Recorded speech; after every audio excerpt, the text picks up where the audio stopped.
প্ৰথমটো খবৰ যোৰহাটৰ উদ্বিগ্নতাৰ বাতৰি ৮টা দিনৰ ভিতৰত যোৰহাটত তৃতীয়টো দলবদ্ধ আক্ৰমণৰ ঘটনা ঘটিছে এইবাৰ পুলিবৰৰ পানীচকুৱাত এজন লোকক চোকা অস্ত্ৰৰে হানিহুচি হত্যা কৰা হৈছে পানীচকুৱাৰ দৈনিক বজাৰত সংঘটিত হৈছে এক নৃশংস হত্যাকাণ্ড হানিহুচি লোকজনক হত্যা কৰা হৈছে বৃহস্পতিবাৰে নিশা ৰাজপথতে গাড়ী ৰখাই চোকা অস্ত্ৰৰে আক্ৰমণ কৰিছে লোকজনক মৃত লোকজনৰ নাম কৃষ্ণজ্যোতি শইকীয়া আক্ৰমণত আহত হৈছে আন এজন লোক ঘটনাৰ পিছতে স্থানীয় লোকৰ সহায়ত আৰক্ষীয়ে গ্ৰেপ্তাৰ কৰিছে দুই অভিযুক্তক পুৰণি কোনো ঘটনা কেন্দ্ৰ কৰিয়ে তুলনি বিয়া খাবলৈ অহা বৰহুজ গাঁৱৰ কৃষ্ণজ্যোতি শইকীয়া আৰু তেওঁৰ জ্যেষ্ঠ ভাতৃ পঞ্চজ্যোতি শইকীয়া পুলিবৰ ডেৰকুৰিয়া নিবাসী পুষ্পেন্দ্ৰ হাজৰিকা আৰু তেওঁৰ পুত্ৰ ভৃগু হাজৰিকাই চোকা অস্ত্ৰৰে আক্ৰমণ কৰে ইফালে ঘটনাৰ পিছতে ৰাষ্ট্ৰীয় ঘাইপথ অৱৰোধ কৰিছে উত্তপ্ত ৰাইজে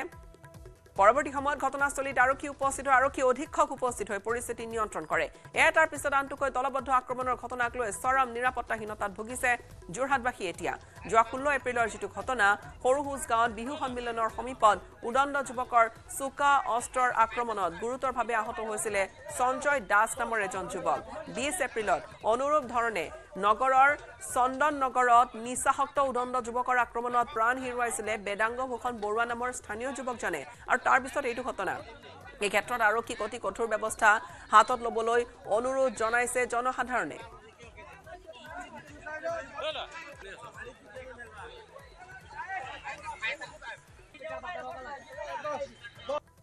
কৃষ্ণজ্যোতি শইকীয়া কি মাৰিলে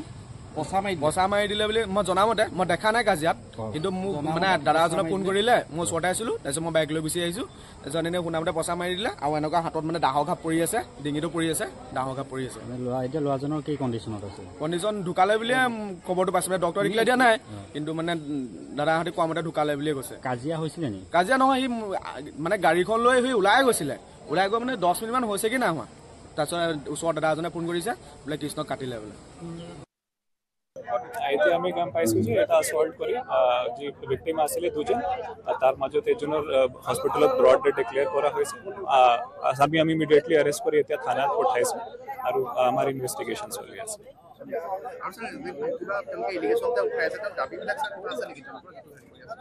তেওঁলোকৰ মানে কাজিয়া আগৰ পৰা আছে আৰু আইনগত যি একশ্যন আছে সেইটো চলি আছে কিন্তু তেওঁৰ হিচাপে হোৱা নাই সেইটো আমি এতিয়া এনালাইজ কৰিম আৰু যি তেওঁলোকৰ দাবী আছে যে থানাৰ যদি কোনোবা দোষী আছে তেওঁলোকে এটা নাম লৈছে সেইটো ওপৰত আমি লগে লগে একশ্যন দোষী গ্ৰেপ্তাৰ কৰা হৈছে দুজন অলৰেডি আমি মানে দুজন যে পিতা পুত্ৰ দুজনক এৰেষ্ট কৰা হৈছে বেদাংগ ভূষণ বৰুৱাৰ মৃত্যুৰ এই গোটেই ঘটনাটোৰ চাঞ্চল্য মাৰ নযাওঁতে আন এটা ঘটনা যোৰহাটত কৰবাত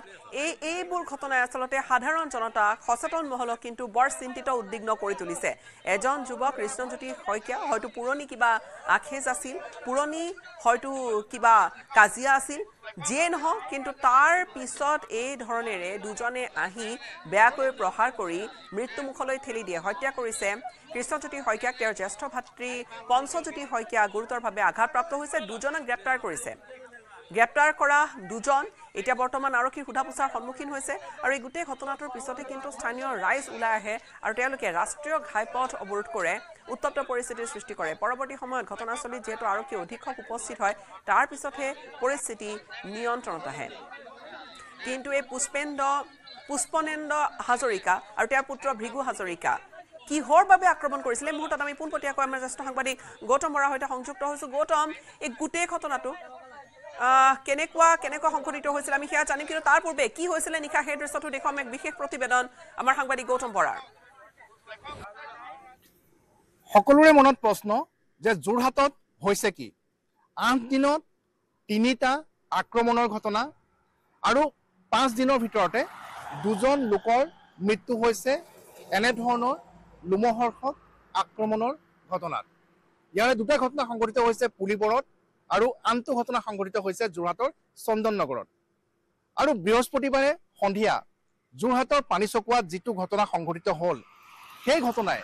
সকলোকে হতচকিত কৰি তুলিছে মোৰ পিছফালে থকা এই যিখন গাড়ী এই গাড়ীখনতে দুজন লোক আহিছিলে তেওঁলোকৰ আত্মীয়ৰ ঘৰত কিছু অনুষ্ঠান আছিলে আৰু সেই অনুষ্ঠানত তেওঁলোকৰ ভাগ ল'বৰ বাবে আহিছিলে আৰু সেই সময়তে কৃষ্ণজ্যোতি শইকীয়া আৰু তেওঁৰ আত্মীয় এই গাড়ীখনতে আহিছিলে আৰু যি পানীচকুৱা যি দৈনিক বজাৰ সেই দৈনিক বজাৰৰ সমীপতে এক অতি অপ্ৰত্যাশিতভাৱে তেওঁলোকক গাড়ী ৰখাই গাড়ীৰ পৰা উলিয়াই দাৰে ঘপিয়াই আক্ৰমণ কৰা হ'ল আৰু এই আক্ৰমণত নিহত হৈছে কৃষ্ণজ্যোতি শইকীয়া আৰু তেওঁৰ সতীৰ্থ আনজন লোক ইতিমধ্যে JMCHত মৃত্যুৰ সৈতে যুঁজি আছে আৰু এই ঘটনাৰ পাছতে যি দুগৰাকী মূল অভিযুক্ত আছিলে কুলেন্দু হাজৰিকা আৰু তেওঁৰ পুত্ৰ ভৃগু হাজৰিকা তেওঁলোকে মিলি এই ঘটনা সংঘটিত হোৱাৰ অভিযোগ উঠিছে আৰু তাৰ পাছত সেই লোক দুজন গৈ তেওঁলোকৰ বাসগৃহৰ ওপৰত নিজকে আত্মগোপন কৰি আছিলে আৰু সেই সময়ত আৰক্ষী অহাৰ পিছতো আৰক্ষীকো আক্ৰমণ কৰিবলৈ উদ্যত হৈছিলে আৰু অৱশেষত আৰক্ষীয়ে তেওঁলোকক কৰায়ত্ব কৰে গ্ৰেপ্তাৰ কৰে আৰু এই ঘটনাৰ পিছতে ন্যায় বিচাৰি ইতিমধ্যে নিহত যিগৰাকী কৃষ্ণজ্যোতি শইকীয়াৰ পৰিয়ালৰ লোক তথা তেওঁৰ বন্ধুবৰ্গত গাঁওবাসীয়ে আহি ৩৭ ৰাষ্ট্ৰীয় ঘাইপথ আবদ্ধ কৰি তেওঁলোকে ন্যায় বিচাৰিছিল আৰু এই ঘটনাৰ বাবে তেওঁলোকে জগৰীয়া কৰিছে পুলিবৰ থানাৰ একাংশ আৰক্ষীক এগৰাকী আৰক্ষী বিষয়াৰ কথা তেওঁলোকে উল্লেখ কৰিছে কিয়নো এই ঘটনাৰ সূত্ৰপাত হৈছিলে আজিৰ পৰা বহুদিন পূৰ্বে এখন কাজিয়াক কেন্দ্ৰ কৰি আৰু সেই কাজিয়াৰ সন্দৰ্ভত যি ইতিমধ্যে নিহত হৈছে কৃষ্ণজ্যোতি শইকীয়াই পুলিবৰ আৰক্ষী থানাত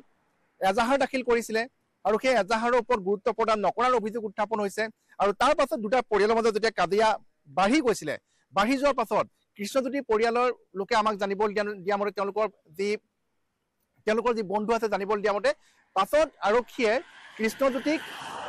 জেললৈ প্ৰেৰণ কৰিছিলে ন্যায়িক জিম্মালৈ প্ৰেৰণ কৰিছিলে গ্ৰেপ্তাৰ কৰাৰ অন্তত আৰু কিছুদিন পূৰ্বে কৃষ্ণজ্যোতি জেলৰ পৰা ওলাই আহিছিল বুলিহে আমাক জানিবলৈ দিছে আৰু আজি যাৰ লগত তেওঁলোকৰ পূৰ্বৰ পৰা সেই কাজিয়া আছিলে সেই পৰিয়ালটোৱে আজি কৃষ্ণজ্যোতি যেতিয়া তেওঁৰ আত্মীয়ৰ ঘৰত এখন তুলনি বিয়া আছিলে আৰু সেই তুলনি বিয়াত ভাগ ল'বৰ বাবে যেতিয়া তেওঁ গৈছিলে যোৱাৰ অৱস্থাতে যি পানীচকুৱা দৈনিক বজাৰ আছে সেই দৈনিক বজাৰৰ সমীপত মই দেখুৱাইছোঁ এইটো ৩৭ ৰাষ্ট্ৰীয় ঘাইপথ চাইলেণ্ট ৰাষ্ট্ৰীয় ঘাইপথ আৰু এই ঘাইপথৰ কাষত যিটো ছাৰ্ভিচ ৰোড আছে সেই ছাৰ্ভিচ ৰোডে গৈ থকা অৱস্থাত এই গাড়ীখনত গৈ থকা অৱস্থাত আমি গাড়ীখনৰ দৃশ্য দেখুৱাব নোৱাৰোঁ কিয়নো তেজেৰে তুমুৰণি হৈ আছে গাড়ীখন আৰু এনেধৰণে পথৰ ওপৰতে গাড়ী ৰখাই এই সেই লোক দুজনক উলিয়াই আনি দাৰে ঘপিয়াই ৰাজপথৰ ওপৰতে বজাৰৰ সন্মুখতে এনেধৰণে ঘপিয়াই আক্ৰমণ কৰা হৈছিল আৰু ইতিমধ্যে এজনৰ মৃত্যু হৈছে মৃত্যু হোৱাৰ পাছত আনজন লোকে ইতিমধ্যে মৃত্যুৰ সৈতে যুঁজ দি আছে চিকিৎসাধীন অৱস্থাত আছে ৩৭ ৰাষ্ট্ৰীয় ঘাইপথ অৱৰোধ কৰি ৰাইজে ন্যায় বিচাৰিছিলে ইতিমধ্যে আৰক্ষী অধীক্ষক আহি দণ্ডাধীশ আহি ৰাইজক ইতিমধ্যে প্ৰতিশ্ৰুতি প্ৰদান কৰিছে যে ৰাইজৰ যিসমূহ ডিমাণ্ড আছে তেওঁলোকে পূৰণ কৰিব যি আৰক্ষী বিষয়াৰ ওপৰত অভিযোগ উত্থাপন হৈছে তেওঁৰ ওপৰত ব্যৱস্থা গ্ৰহণ কৰিব আৰু তাৰ সমান্তৰালকৈ ইতিমধ্যে দুগৰাকী ব্যক্তিক ইতিমধ্যে গ্ৰেপ্তাৰ কৰিছে তেওঁলোকৰ ওপৰত উচিত তদন্ত কৰি চাৰ্জশ্বিট দাখিল কৰিব বুলি ইতিমধ্যে আৰক্ষী অধীক্ষকগৰাকীয়ে সকলোকে প্ৰতিশ্ৰুতি প্ৰদান কৰিছে আৰু তাৰ পাছতো বৰ্তমানো চেপা উত্তেজনা বিৰাজ কৰিছে যদিও ইতিমধ্যে ৰাষ্ট্ৰীয় ঘাইপথ যি অৱৰোধ কৰিছিলে সেয়া তাৰ পৰা আঁতৰি গৈছে আৰু স্থানীয় ৰাইজে কিন্তু এই সন্দৰ্ভত ন্যায় বিচাৰিছে যে ৰাইজৰ মাজত সকলোৰে মনত এটাই প্ৰশ্ন যে ইমান ধাৰাবাহিকভাৱে কিয় এনেধৰণৰ আক্ৰমণৰ ঘটনাবোৰ সংঘটিত হৈ আছে এইবোৰৰ অন্ত কেতিয়াকে পৰিব তাক লৈ কিন্তু এটা ডাঙৰ প্ৰশ্নৰ সৃষ্টি হৈছে যোৰহাটৰ পৰা Gautam Bora news ১৮ Assam north east.